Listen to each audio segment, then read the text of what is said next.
Just to begin, we've heard in that report that the port will be keeping tabs on this with the insurance company and the wreck removal process. How will the port be doing that?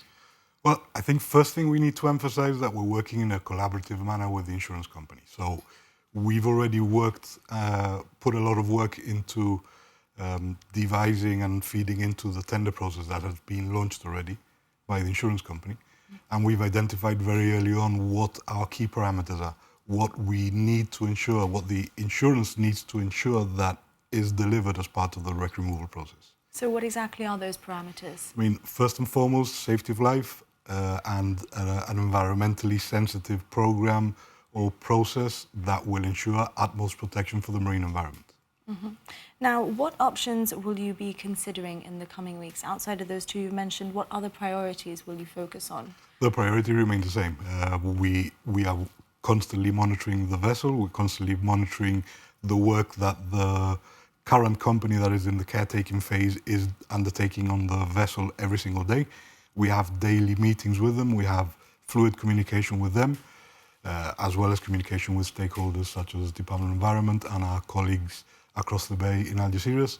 So there's a lot of scrutiny which the company and the insurance is under, and this will continue throughout. Now, the vessel has to be out of Gibraltar waters by the 30th of May.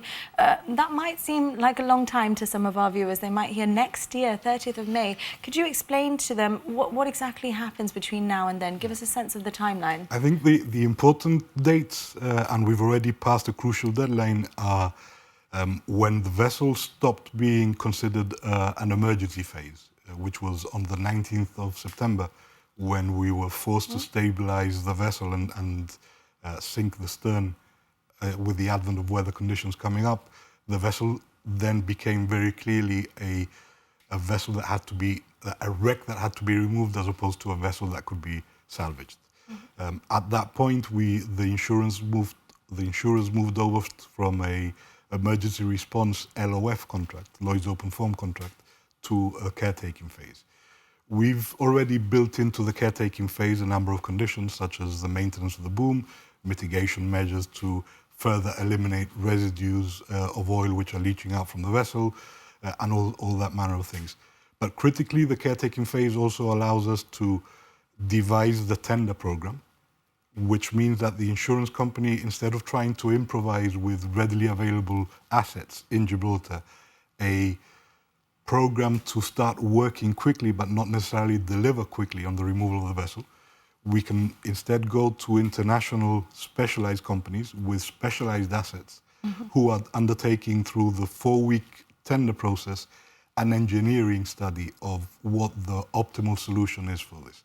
And that is what actually delivers the best guarantee of a safe and environmentally sound program to remove the vessel and all its contents. Right. Now, could you give us a sense of how much fuel oil, diesel and lubricant oil is still actually on board the vessel now?